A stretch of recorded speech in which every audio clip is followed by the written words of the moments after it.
The cat looks hungry, so you decide to feed it. You're regretting not stopping for food earlier as you don't have much left. Grocery shopping day is tomorrow, after all. You head to the kitchen and click your tongue, ensuring the cat follows you. It leaps nimbly under the kitchen counter and watches as you search for meal options. Hmm, let's see. You find some things you expect: a can of tuna in the pantry, some leftover meatloaf in the fridge, and, uh, huh? What's that? You realize there's a tightly sealed Tupperware on the bottom shelf of the fridge. You don't recognize it.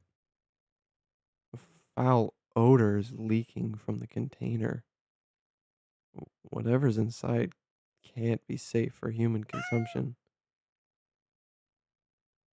Uh,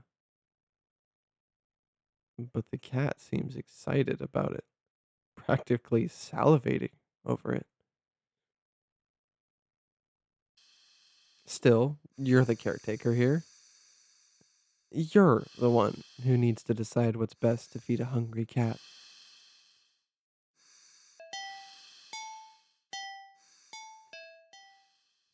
Cats like fish, right? Shrugging, you take out the tuna for the cat and the meatloaf for yourself. You put the frankly ominous container back in the fridge. The cat looks a little disappointed. Tough. You'll need to dispose of that weird whatever it is later. You open the tuna and spoon it open onto a small saucer. You put the saucer on the kitchen counter next to the cat. You don't think you should be encouraging it to eat up there, but you figure it'll make up for electing not to feed it the toxic goop it wanted. The cat looks like it finds its tuna acceptable. You'll take it. Eat up, kitty. As the cat digs into its meal, you go about heating up the meatloaf in the microwave. While setting the time, you hear. Hmm? You turn and see that the plate is completely empty. Wow, that was quick. You need to pace yourself.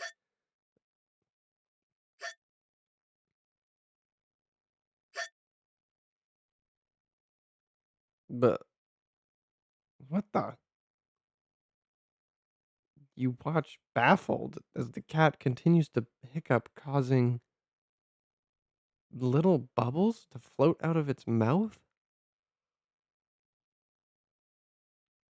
Okay, that's okay. You can you can process this. It's not completely out of the realm of what's possible, right? Right. Best not to think too hard about it. Soon enough, the room is full of the floating bubbles.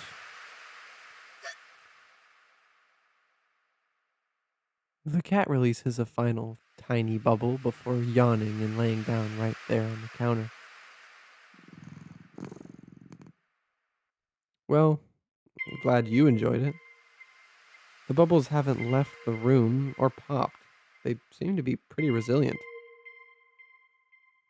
Uh, what? What? What's that? As one of the bubbles floats closer to you, you see that there's actually something inside it. A tiny, furry fish? This is just getting weirder and weirder. Still, you can't help but marvel at the impossible wonder in front of you. You lift a hand, you extend a finger towards a bubble, Carefully press it against the surface.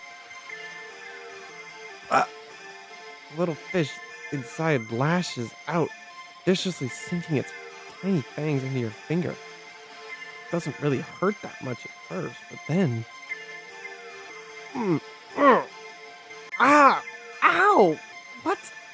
Pain starts to climb your finger to the rest of your hand. You passed your wrist. Could it be some kind of venom? You fling your arm around in an attempt to dislodge the fish, but Ugh, ugh, ugh, ugh. You accidentally knock your arm into several of the bubbles floating around. More tiny, ravenous fish latch onto your flesh. You stumble back out of pain in a sudden bout of dizziness, only to bump into more bubbles. More fish digging their teeth into your back. It hurts. You're getting dizzy. You've got to get out. You deliriously try to stumble out of the kitchen, but the entire room is filled with the deadly bubbles. By the time you collapse to the ground, you're absolutely covered in tiny, angry, biting fish. Your legs, your torso, your arms, your face. The pain is unbearable.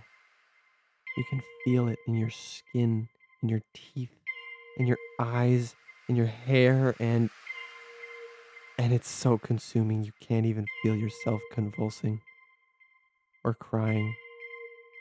You don't black out.